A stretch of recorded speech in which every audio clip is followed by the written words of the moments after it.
All right, friends and family, so it's my birthday, and I have news.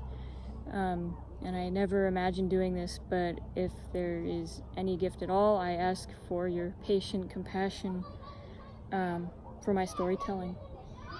I'm mainly preaching to the choir, perhaps just irrationally expecting a fiasco. Regardless, thank you for hearing me. Compassionately, a trigger warning for many potentially re-traumatizing topics. First, family, we've received unspeakably difficult news. I'm sorry to potentially add strain. It's tough timing. However, I do not apologize for being me, the only way I can be, to avoid becoming a sad statistic. I hope for your support. You've supported me since before birth, which is why I'm encouraged to take this risk of criticizing and finally removing a toxic, socially acceptable mask, worn convenient conformity to maintain status quo for my theoretical stability. I'm both privileged and strong enough to do this because of you, particularly my mom, even dad, despite disagreements, so don't forget that. You've always told me to be myself. I get my spitfire from many people, and you are no exception. The last few years have been intense, disappointing, exhausting, isolating, infuriating, traumatizing on both personal and global levels. Being mere witness to the pain of other communities adds exhaustion of common, healthy, righteous rage. The shitfest started in a commonly shitty adolescence, even before the shooting at MPHS in 2014. Such is life. In college, I found, after meeting deeply admirable, diverse, strong people, I found myself. In 2016, I learned peanut butter is the elixir of life. I became a restless, red-eyed sculptor wearing pale sawdust with glittering bronze dust like snow, or Parmesan on an Olive Garden salad, if you're into that, who, if pickpocketed, offered more sawdust, gum, a pen, checklist, maybe a cookie from open art galleries. In 2017, I touched the Berlin Wall, discovered pizza, and pizza there is saucy cardboard, met a lot of people, saw a lot of art. I'm a sucker for cycling, found longing to travel. 2018, 2019, the magic of drag, of bar hopping, heartbreak, kindness. That weed is fun, but pot brownies, that it's all right to take up space. I was given tools to speak up for myself and for others. I learned health is more important than work, and that to ask for and accept help is okay. You shouldn't have to do all things alone. That includes singly smoking a whole joint in one sitting. And while my youth isn't wild, I'm looking at you, parents. This is easy stuff which, however taboo, impractical, or unconventional, needn't cause worry that family and friends will still lovingly accept me. If you think you have no stakes in today's politics or believe in neutrality today, I challenge you. I wish to use my white privilege to show you there is no such thing as neutrality. To be neutral, silent, or complicit is to enable. I am relinquishing some privilege by outing myself right here, right now. If you truly care about me, please, no longer in good conscience, subscribe to ideologies, political systems which embolden people wanting to oppress or outright murder people like me for my identity. My white privilege includes that I do not fear being killed or discriminated against for my skin, but people who are BIPOC, Black and people of color, do. If you are willing to continue this path, you ignore and are willing to perpetuate pain. My suffering and well-being is tied to yours, tied to our neighbors. But I know some, being devout Christians, traditionalists, fair enough, may not accept me. Falling victim to socialized, internalized stereotypes, some may even inflict that pain on me through projected fears and insecurities in the form of bullying, mockery, or ridicule. Some might even try to save me, an atheist, from hell. 2019, 2020, upon years of comorbid mental illnesses, including chronic depression, I formed a suicide plan in November. Parents, I'm sorry for this burdensome information. No longer can I suppress my identity. I'm grateful for the privilege I'm grateful for the privilege of college education, for supportive mentors and friends who've helped me accept myself instead of forcing me to be someone I'm not.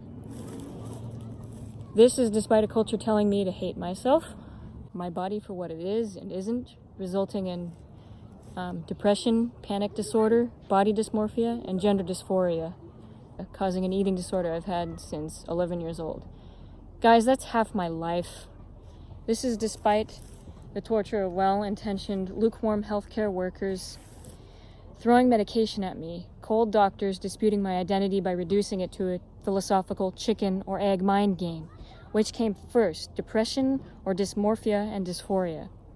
A superficial question of perceptible sex, when biology and culture are far more complex. This misconstrued, undignifying mental torture is tame compared to the APA disproven conversion therapy. It disrespects my autonomy, discounts my wisdom, self-knowing from lived experiences, and I want to believe our value as people is not contingent upon the status of our bodies. My purpose in society is not mere bodily function, its ability to fit societal norms to be objectified, placed neatly in a box, or grease wheels of the machine to be easily consumed.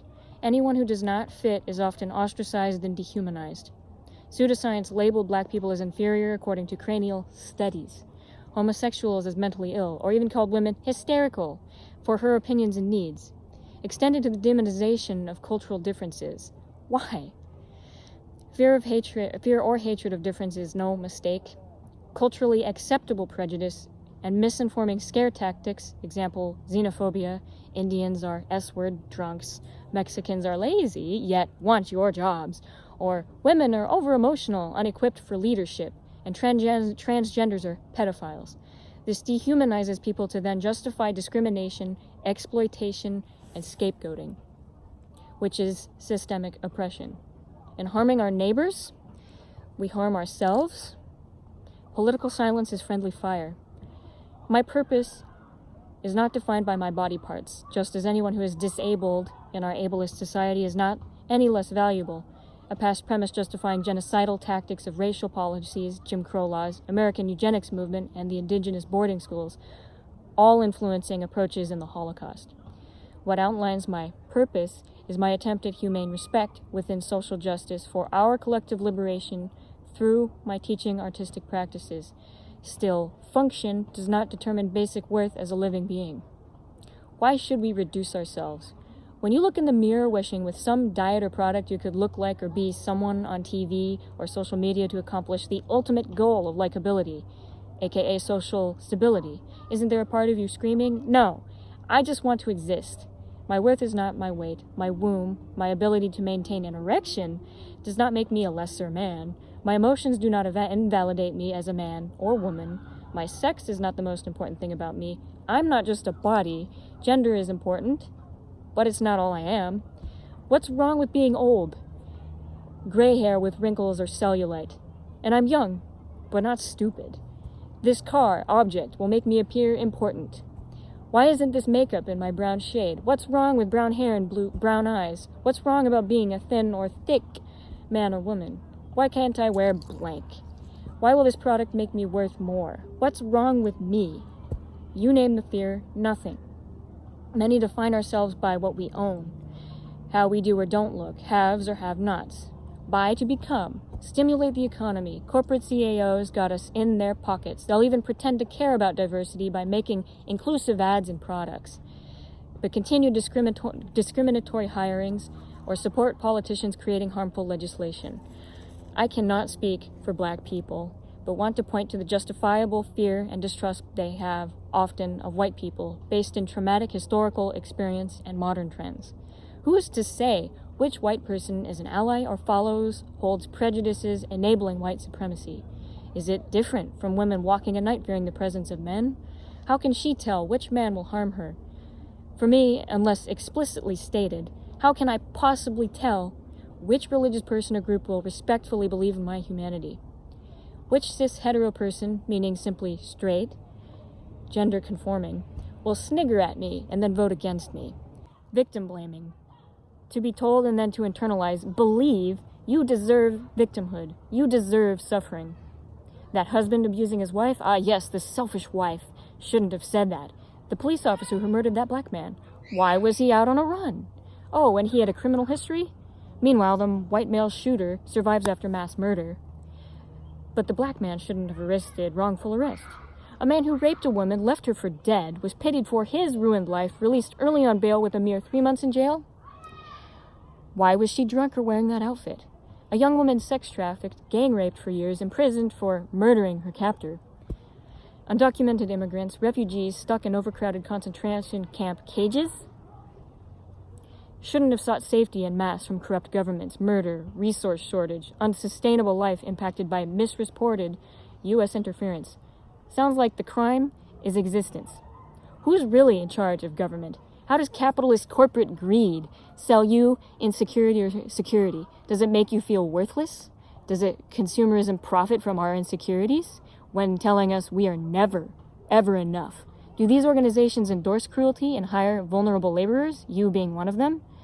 Do they own the government? Are you bailed out first, or Jeff Bezos? Can we simply vote them out? Is two-party really a choice? Our bodies have been objectified, racialized, politicized. The only way to stop this is to acknowledge it's happening. Calling people out on their prejudices, abuses, and willful ignorance is kindness. Rightful rage of minorities does not invalidate their cause. We all need to be uncomfortably enraged by what's happening. We deserve to not internalize stereotypes, to not believe we are subhuman because we are different. We do not deserve violence of dehumanization. And as such, I hope you will vote for someone who respects our humanity. If political or religious ideologies prevent you from respecting humanity and rights, or you are willing to sacrifice another's wellness for your own, then reconsider your true values, character, and affiliations.